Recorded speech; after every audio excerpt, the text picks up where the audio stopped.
Hey guys, it's Divyansh, welcome back to another episode of football daily.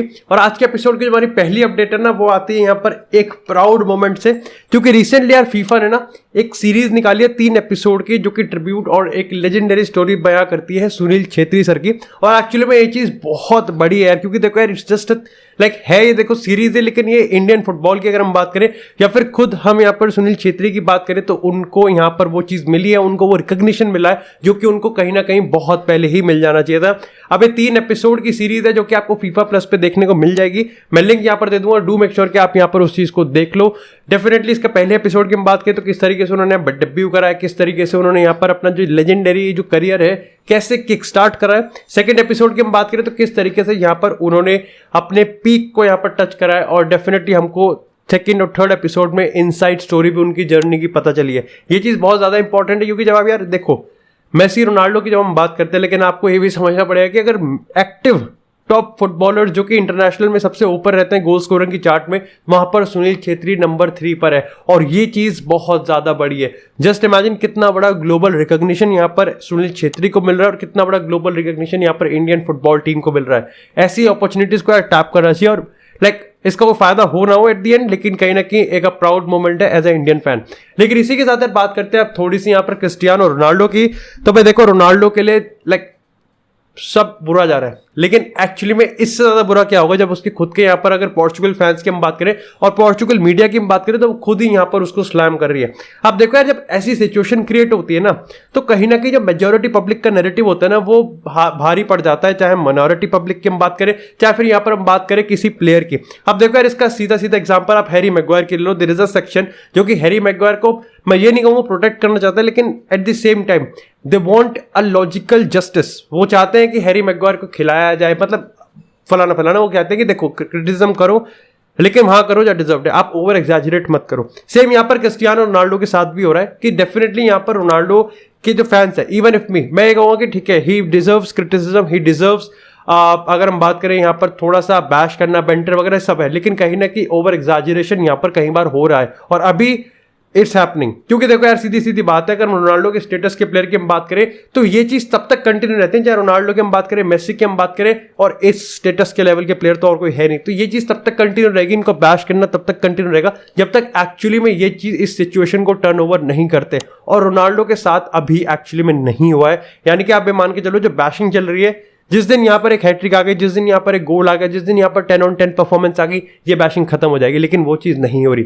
लेकिन इसके regarding तो देखो कुछ नहीं कर सकते, लेकिन यहाँ पर हमको एक इनसाइट देखने को मिली। अब देखो, फर्नांडो सैंटोस से जब इंटरव्यू में ये पूछा जाता है कि भाई देखो बहुत प्रेशर आ रहा है, बहुत ज्यादा प्रेशर है आपके ऊपर कि वर्ल्ड कप आ रहा है, तो क्या आप इनएविटेबल की हम बात करें यहाँ पर, क्या आप इम्पॉसिबल एक्शन लेने को तैयार हो, क्या आप एक्चुअली में रोनाल्डो को अपने स्टार्टिंग 11 से ड्रॉप करने को तैयार हो। और यहां पर फर्नांडो सैंटोस ने क्लियरली नहीं, बट एक्चुअली में उसने हिंट कर दिया कि वो ये चीज नहीं करेगा। अब ये एक तरीके से लॉयलिस्ट बिहेवियर है, लेकिन एट द सेम टाइम इसके क्या ये सही है? देखो पार्शली, क्योंकि एट द सेम टाइम जो इसके अगेंस्ट होंगे वो ये वो ये आर्ग्यूमेंट रख सकते हैं कि आप अगर कंपटीशन ही नहीं रखोगे अपने स्क्वाड में, तो कहीं ना कहीं आपका स्क्वाड अपग्रेड कैसे होगा? अगर आप कंपटीशन प्लेसेस के लिए लोग फाइट नहीं करेंगे, तो कंपटीशन कहाँ होगा? और कंपटीशन नहीं होगा तो स्पिरिट कहाँ होगी और यूनिटी कहाँ होगी?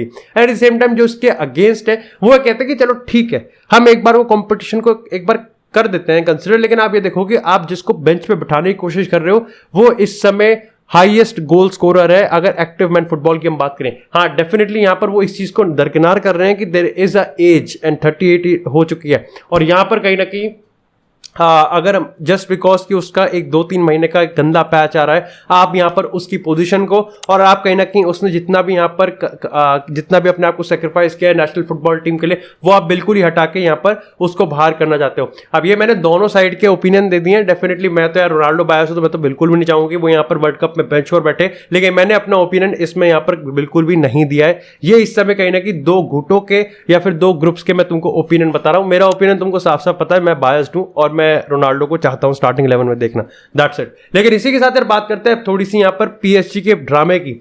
अब देखो पीएसजी ने यहाँ पर ना, मतलब चल रहा है ड्रेसिंग रूम में अभी रिसेंटली, लाइक हर एक प्लेयर से कहीं ना कहीं निकलवाने की कोशिश हो रही है कि मेसी एम्बापे नेमार, इन तीनों के बीच कुछ हो रहा है क्या? लेकिन पर्टिकुलरली यहाँ पर नेमार एम्बापे की अगर हम बात करें, अब देखो थियागो सिल्वा ने ये चीज कहा कि देखो मैं एम्बापे को पर्सनली नहीं जानता हूं, मैं नेमार को जानता हूं। तो अगेन यहाँ पर एक होक्स है कि जो प्लेयर्स हैं वो ऑलरेडी टीम में बटे हुए हैं। देयर आर सम प्लेयर जो कि एम्बापे के साथ एक अच्छा कनेक्शन शेयर करते हैं and there are some player जो कि नेमार के साथ एक अच्छा बॉन्ड शेयर करते हैं।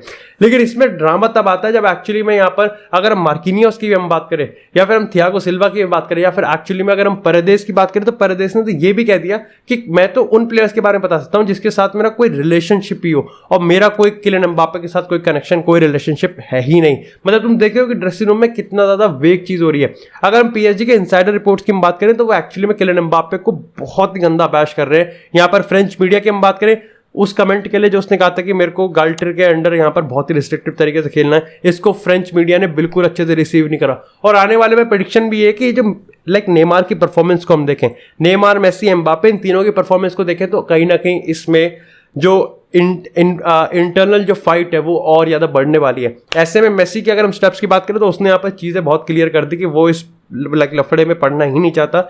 He is focused on world cup और उसके बाद कहीं ना कहीं पीएसजी के साथ वो अपना बेस्ट देने वाला है और आगे का देखेंगे कि वो बार्सिलोना जाता है या फिर पीएसजी के साथ रिन्यू करता है। लेकिन इसी के साथ यहाँ पर बात करते हैं मेन सिचुएशन की कि पीएसजी एक्चुअली में बार्सिलोना के पीछे पड़ गई। लाइक सबसे पहले तो मेरे को लगता है कि नसीर अल खिलाफी काफ़ी ज़्यादा डिग्स ले रहे हैं बार्सिलोना पे, जो कि ठीक है। मतलब एक अगर आप पॉलिटिकल रैली कर रहे हो तो ठीक है, आप एक भाषणबाजी कर सकते हो, लेकिन उसमें सच्चाई होनी चाहिए। सबसे पहले तो उन्होंने ये चीज़ कही कि जो बार्सिलोना यहाँ पर इकोनॉमिक लेवर खींच रही है वो एक्चुअली में अनफेयर है। And at the same time I am thinking ये वो टीम है, ये उस क्लब का यहाँ पर सीईओ लाइक प्रेसिडेंट बोल रहा है। मतलब पीएसजी पैसों के जस्टिस पे बात करिए, मतलब पूरा ट्रांसफर मार्केट इन्होंने लिटरली खराब कर दिया, अंदर से खोखला कर दिया। And now they are saying this things कि भाई नहीं, 10 रुपए की चीज को 10 रुपए खर्च करो, आप 12 रुपए खर्च कर रहे हो। लेकिन मेन मुद्दा यहाँ पर अब यह है कि हाल ही में ये चीज खबर कंफर्म करी गई कि पीएसजी एक्चुअली में अब यहाँ पर आरसीडी अगर एस्पेनियोल की हम बात करें तो उसको खरीदने के इंटरेस्टेड है। अभी अगर हम बात करें तो ये जून में भी खबर आई थी, लेकिन इस समय जो एस्पेनियोल है उसके जो ओनर्स हैं वो यहाँ पर एक चाइनीज टॉय कंपनी है और वो काफी ज्यादा उसको बहुत ही बेकार तरीके से रन कर रही है। और इसी अपॉर्चुनिटी को देखते हुए और क्योंकि ये लाइक लोकल राइवल्स है बार्सिलोना के, तो एक्चुअली में पीएसजी इसको खरीद के इसमें रीबिल्ड करके यहाँ पर बार्सिलोना को आउट क्लास करना चाहती है। मतलब तुम देख रहे हो देखो लड़ाई करने का तरीका होता है, कितनी महंगी लड़ाई है। विनोद देख रहा है पैसा कितना खर्च किया जा रहा है। मतलब ये तो ऐसे सोच रहे हैं और लोग इस पर ऐसे रिएक्ट करें कि हाँ पीएसजी ने आज खरीदा और परसों बार्सिलोना बाहर। ऐसा नहीं होता, बट इसके रिगार्डिंग हम मान सकते हैं कि शायद से पीएसजी काफी ज्यादा सीरियस है एस्पेनियोल को यहाँ पर, और लेटली काफी ज्यादा सीरियस है क्योंकि दोनों पार्टीज की तरफ से हमको इंटेंट देखने को मिला है कि वो नेगोशिएशन में अब कहीं ना कहीं तैयार बैठे हैं। लेकिन इसी के साथ यार बात करते हैं थोड़ी सी रियल मैड्रिड की।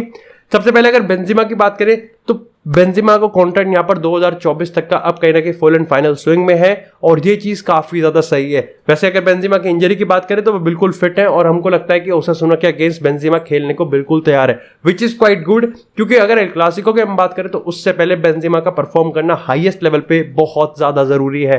साथ ही अगर हम बात करें टोनी क्रूज की तो भाई ऐसा बताया जा रहा है कि शायद से टोनी क्रूज इसी सीजन के बाद अपना रिटायरमेंट बोल सकते हैं। ये साफ साफ कर दिया कि टोनी क्रूज को कोई यहाँ पर अपनी लॉन्गेविटी प्रूव करने की जरूरत नहीं है और एक्चुअली में वो अपने इलीट लेवल में ही अपने वर्ल्ड क्लास लेवल में ही यहाँ पर अपने रिटायरमेंट को अनाउंस करने वाले हैं, जो कि उसका पर्सनल डिसीजन है। और हमको पता था कि टोनी क्रूज कहीं ना कहीं अपने एक यूजुअल होता है ना 36-37 से पहले ही कहीं ना कहीं वो यहाँ पर रिटायरमेंट ले सकते हैं।